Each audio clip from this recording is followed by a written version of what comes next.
Hoje, né, Conteste, a gente vai falar um pouco sobre as práticas que acabam por ser muitas vezes feitas, mas não são tão benéficas para a sociedade. A gente sabe que insetos são pragas que acabam por invadir os cultivos e esses cultivos normalmente são utilizados químicos para a retirada dessas pragas, desses insetos, o que acaba muitas vezes não ser benéfico tanto na questão ecológica quanto para a questão da saúde, visto que a gente já viu em alguns outros vídeos passados que acabam por interferir diretamente nesses dois ciclos. Estamos aqui hoje com o Helder, a qual ele é especialista em educação ambiental e vai falar um pouquinho para a gente sobre o que são biocontroladores de início. Bom, quando a gente pensa em agricultura sustentável, a gente tem muito essa questão do combate às pragas dentro das roças, de fazendas, dessas grandes populações, mas a gente também tem a questão das hortas, das donas de casa, que cuidam do seu cultivo, que tem ali no quintal, e se torna um grande desafio essa questão do uso do agrotóxico, porque até então, Rafael, a gente não tem medidas que substituam ele. Mas a gente tem como usar esses próprios insetos como biocontroladores. O que são biocontroladores? Né? São organismos vivos que são capazes de combater essas pragas. Quando a gente pensa, por exemplo, nas cochonilhas, que são uma praga que invade muito as hortas, as roças, a gente tem as joaninhas em contraponto que vai auxiliar no processo de combate a elas. E aí, quando a gente pensa nisso, fica meio que vago, né? Mas, como é que eu vou fazer para comprar a joaninha? Como é que eu vou fazer para chamar a atenção? Realmente é uma coisa que eu ia perguntar, porque a gente sabe que como é que faz essa compra disso, né? A gente tem a questão online, que você pode comprar joaninhas, só que aí também tem aquela questão de, tipo, é legalizado ou não, então tem que ter cuidado com o site onde está comprando. A gente também tem alguns feromônios que são usados para chamar a atenção, e também tem algumas receitas caseiras, como a questão do vinagre de maçã, não o alcoólico, mas o vinagre de maçã, com açúcar, água, você coloca numa garrafinha, dá uns furinhos e coloca em cima de um barbante, por exemplo, pendurado por um barbante, que aí vai fazer com que o frescor do vinagre de maçã e do açúcar chame a atenção desses insetos. Só que, claro, que também você tem que estar monitorando ali manualmente, cuidado com os ovos, com as larvas que estão surgindo, porque se você não fizer o controle com as mãos, possa ser que um inseto ou outro apareça ali e acabe se manifestando de forma mais equivocada. E claro, você vai fazer um teste. Se essa substância que a gente citou aqui não estiver sendo efetiva, você pode substituir por outras questões, como o uso das joaninhas mesmo, compradas. Você também pode fazer consórcio de plantas, em vez de plantar apenas uma, você planta várias. E aí a gente entra naquilo de usar plantas que sejam benéficas para você, por exemplo, o manjericão, que é bastante usado dentro da culinária, e o arruda, por exemplo, que é uma planta medicinal.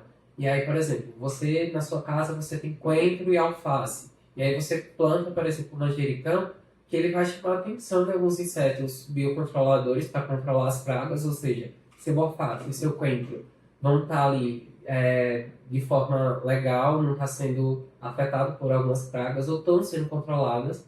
E o arruda, o cheiro forte dele, algumas substâncias dele, vai espantar essas pragas. Então, você plantando esse consórcio, você vai estar beneficiando ali sua planta, não vai estar utilizando agrotóxico, não vai estar prejudiciando sua saúde e vai também estar usando a natureza como sua aliada e não inimiga, porque tem muito isso, né? Da gente pensar que esses insetos são apenas pragas, mas eles estão ali porque você não está fazendo o controle de forma correta ou está faltando alguma coisa no seu substrato. Então, a gente tem que pensar por esse viés também de que nem tudo é praga, mas pode ser um aliado seu.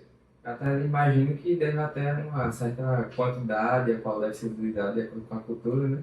A gente sabe que se utilizar a mais do que o ponto, pode ser que esse biocontrolador acabe atrapalhando mais do que ajudando, não é? Sim, acaba virando uma praga.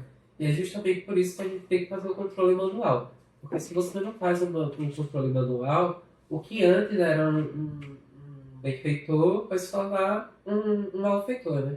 Por exemplo, a gente tem a questão de algumas formigas que são biocontroladores.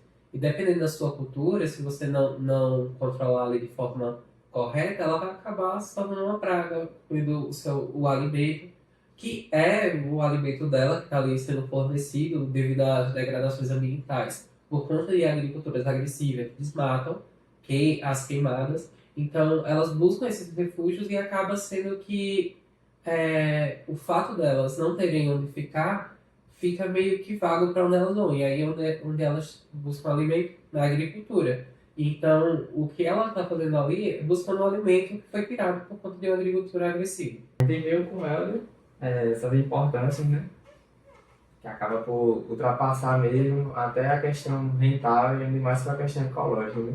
Acaba por ajudar tanto o sistema ali ecológico, que acaba por não ser atrapalhado pelo uso correto de controladores, até mesmo a questão rentável, que é o que muitos acabam por abrir os olhos quando mexem no dinheiro, né? Eu acabo por utilizar dessas práticas que o Eder falou numa sistema agroflorestal, que eu acabo por fazer. E, inclusive, alguns vídeos atrás vocês podem encontrar como fazer uma aula básica, até mesmo do professor aqui. E eu cheguei há um tempo a fazer, Helder, o viveirismo. Hoje está um pouco abandonado, porque eu acabei passando para o meu filho e só quer saber de celular, né? Hoje em dia Sim. está perdido as crianças, né?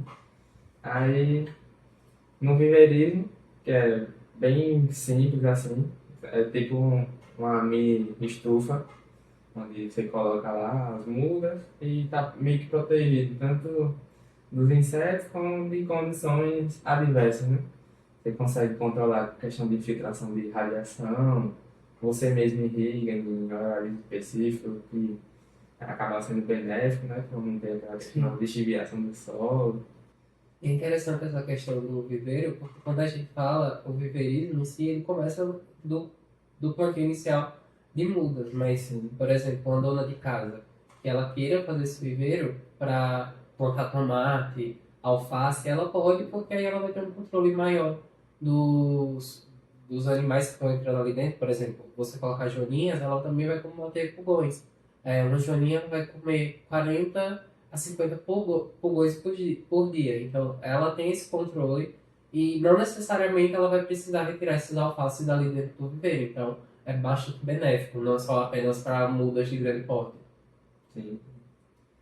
E aí você estava falando sobre como você fez seu viveiro. Isso. A estrutura do viveiro é bem básica. Eu fiz de uma proporção de 3 metros de largura por 5 de comprimento e a altura 1,5 m. Bem simples mesmo. Era mais para cultivo de pequenas mudas de árvores florestais, sabe? Para questão de controle mesmo na região. Tem regiões por aqui que está bem degradadas. Sim. E aí a gente acabava por vender essas mudas, que pode ser que você ache que não, mas é muito rentável. Uma muda, a gente vendia de 300 a 400 reais, a depender da espécie. E isso para uma grande escala é um dinheiro absurdo. E além disso, você tem no viveiro, você tem ali o controle dessa muda, que você vai estar ali limpando manualmente, porque às vezes em uma grande área, ela fica mais propensa a pegar micro-organismos que sejam maléficos para a planta. Então, você tem o viveiro, você tem esse controle dos pulgões, por exemplo, que são uma praga que pode acabar afetando essa planta, como também outras, sei lá, formiga, cochonilhas, que acabam como algo maléfico para essas plantas. E se você não tem uma planta que ela cresce, uma muda que cresce de forma saudável, provavelmente não vai ser uma árvore de grande porte que seja saudável, porque ela já foi afetada quando ela era uma muda. Então, o viveiro ele vai ter bastante importância nessa questão de controle. Agradecemos. Por hoje encerra-se essa segunda edição do nosso EcoCast. Acredito que vocês tenham gostado do conteúdo que a gente abordou e pratiquem. É muito importante e vocês vão ver que vai ter um retorno financeiro também. Até mais!